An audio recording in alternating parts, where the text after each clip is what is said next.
श्रीपरमात्मने नमः। अथ अष्टमोऽध्यायः। अक्षरपरब्रह्मयोगः। अर्जुन उवाच किं तद्ब्रह्म किमध्यात्मं किं कर्म पुरुषोत्तमा अधिभूतं च किं प्रोक्तम् अधिदैवं किमुच्यते। अर्जुन उवाच किं तद्ब्रह्म किमध्यात्मं किं कर्म पुरुषोत्तमा अधिभूतं च किं प्रोक्तम् अधिदैवं किमुच्यते। अधियज्ञः कथं कोत्र देहेऽस्मिन् मधुसूदन प्रयाणकाले च कथं ज्ञेयोऽसि नियतात्मभिः। अधियज्ञः कथं कोत्र देहेऽस्मिन् मधुसूदन प्रयाणकाले च कथं ज्ञेयोऽसि नियतात्मभिः। श्रीभगवानुवाच अक्षरं ब्रह्म परमं स्वभावोऽध्यात्ममुच्यते भूतभावोद्भवकरः विस्तरः कर्मसंज्ञितः। श्रीभगवानुवाच अक्षरं ब्रह्म परमं स्वभावोऽध्यात्ममुच्यते भूतभावोद्भवकरः विस्तरः कर्मसंज्ञितः। अधिभूतं क्षरो भावः पुरुषश्चाधिदैवतम् अधियज्ञोऽहमेवात्र देहे देहभृतां वर। अधिभूतं क्षरो भावः पुरुषश्चाधिदैवतम् अधियज्ञोऽहमेवात्र देहे देहभृतां वर। अन्तकाले च मामेव स्मरन् मुक्त्वा कलेवरं यः प्रयाति समद्भावं याति नास्त्यत्र संशयः।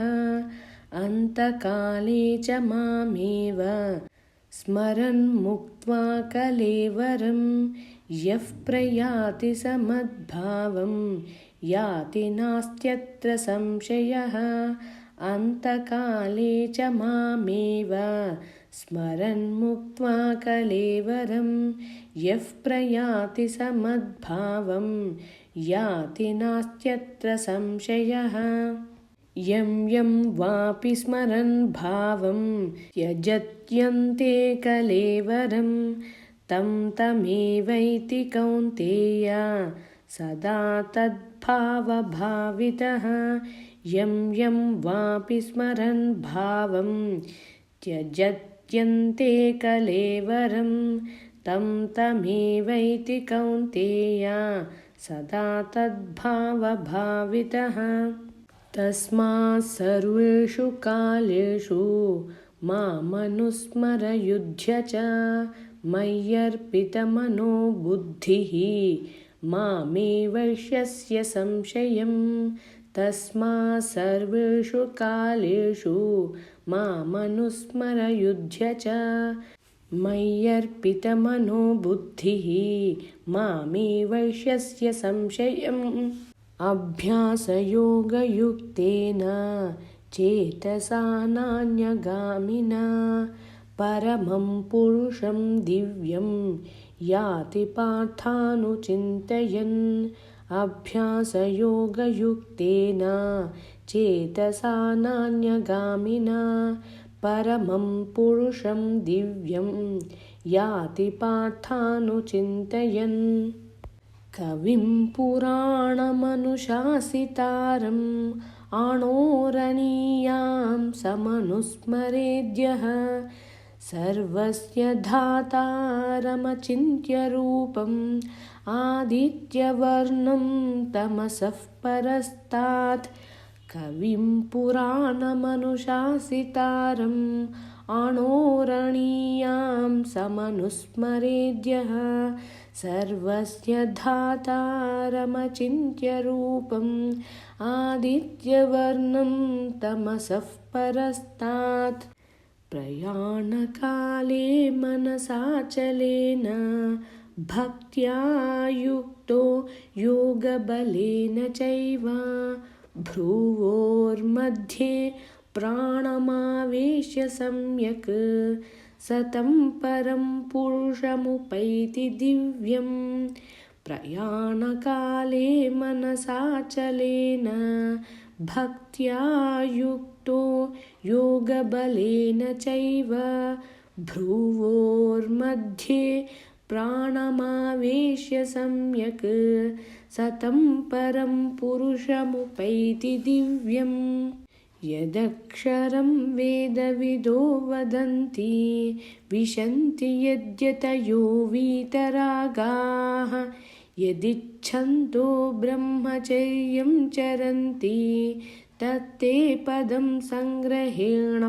प्रवक्ष्ये यदक्षरं वेदविदो वदन्ति विशन्ति यद्यतयो वीतरागाः यदिच्छन्तो ब्रह्मचर्यं चरन्ति तत्ते पदं संग्रहेण प्रवक्ष्ये सर्वद्वाराणि संयम्य मनोहृदि निरुध्य च मूर्धन्याधायात्मनः प्राणम् आस्थितो योगधारणाम् सर्वद्वाराणि संयम्य मनोहृदि निरुध्य च मूर्धन्याधायात्मनः प्राणम् आस्थितो योगधारणाम् ओमित्येकाक्षरं ब्रह्म व्याहरन् मामनुस्मरन् यः प्रयाति त्यजन् देहं स याति परमां गतिम् ओमित्येकाक्षरं ब्रह्म व्याहरन् मामनुस्मरन् यः प्रयाति त्यजन् देहं स याति परमां गतिम् अनन्यचेता सततं यो मां स्मरति नित्यशः तस्याहं सुलभः पार्थ नित्ययुक्तस्य योगिनः अनन्यचेता सततं यो मां स्मरति नित्यशः तस्याहं सुलभः पार्थ नित्ययुक्तस्य योगिनः मामुपेत्य पुनर्जन्म दुःखालयमशाश्वतं नाप्नुवन्ति महात्मानः संसिद्धिं परमां गताः मामुपेत्य पुनर्जन्म दुःखालयमशाश्वतं नाप्नुवन्ति महात्मानः संसिद्धिं परमां गताः आब्रह्मभुवनाल्लोकाः पुनरावर्तिनोऽर्जुन मामुपेत्य तु कौन्तेय पुनर्जन्म न विद्यते आब्रह्मभुवनाल्लोकाः पुनरावर्तिनोऽर्जुन मामुपेत्य तु कौन्तेय पुनर्जन्म न विद्यते सहस्रयुगपर्यन्तम् अहर्यद्ब्रह्मणो विदुः रात्रिं युगसहस्रान्तां ते होरात्रविदो जनाः सहस्रयुगपर्यन्तम् अहर्यद्ब्रह्मणो विदुः रात्रिं युगसहस्रान्तां ते होरात्रविदो जनाः अव्यक्ताद्व्यक्तयः सर्वाः प्रभवन्त्यः रागमे रात्र्यागमे प्रलीयन्ते तत्रैवाव्यक्तसंज्ञके अव्यक्ताद्व्यक्तयः सर्वाः प्रभवन्त्यः रागमे रात्र्यागमे प्रलीयन्ते तत्रैवाव्यक्तसंज्ञके भूतग्रामः स एवायं भूत्वा भूत्वा प्रलीयते रात्र्यागमे वशः पार्थ प्रभवत्यः रागमे भूतग्रामः स एवायं भूत्वा भूत्वप्रलीयते रात्र्यागमे वशः पार्थ प्रभवत्यः रागमे परस्तस्मात्तु भावोऽन्यः अव्यक्तो व्यक्तात् सनातनः यः सर्वेषु भूतेषु नश्यत्सु न विनश्यति परस्तस्मात्तु भावोऽन्यः अव्यक्तो व्यक्तात् सनातनः यः सर्वेषु भूतेषु नश्यत्सु न विनश्यति अव्यक्तोऽक्षर इत्युक्तः तमाहुः परमां गतिं यं प्राप्य न निवर्तन्ते तद्धाम परमं मम अव्यक्तोऽक्षर इत्युक्तः तमाहुः परमां गतिं यं प्राप्य न निवर्तन्ते तद्धाम परमं मम पुरुषः स परः पार्थ भक्त्या लभ्यस्त्वनन्यया यस्यान्तस्थानि भूतानि येन सर्वमिदं ततं पुरुषः स परः पार्थ भक्त्या लभ्यस्त्वनन्यया यस्यान्तस्थानि भूतानि येन सर्वमिदं ततं यत्र काले त्वनावृत्तिम् आवृत्तिं चैव योगिनः प्रयाता यान्ति तं कालं वक्ष्यामि भरतर्षभ यत्र काले त्वनावृत्तिम् आवृत्तिं चैव योगिनः प्रयाता यान्ति तं कालं वक्ष्यामि भरतर्षभ अग्निर्ज्योतिरः शुक्लः षण्मासा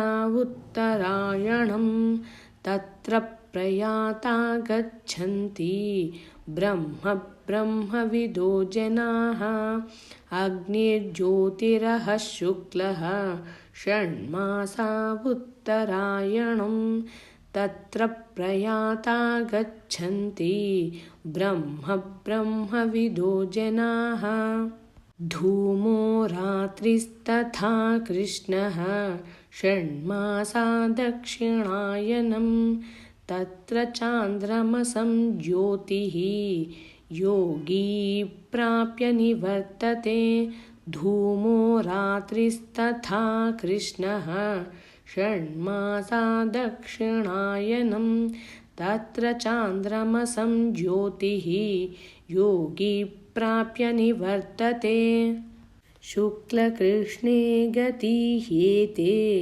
जगतः शाश्वते मते एकया यात्मना वृत्तिम् अन्याया वर्तते पुनः शुक्लकृष्णे गतिह्येते जगतः शाश्वते मते एकया यात्मना वृत्तिम् अन्याया वर्तते पुनः नैते श्रुति पार्थ जानन् योगी मुह्यति कश्चन तस्मात् सर्वेषु कालेषु योगयुक्तो भवार्जुन नैते श्रुति पार्थ जानन् योगी मुह्यति कश्चन तस्मात् सर्वेषु कालेषु योगयुक्तो भवार्जुन वेदेषु यज्ञेषु तपस्सु चैव दानेषु यत् पुण्यफलं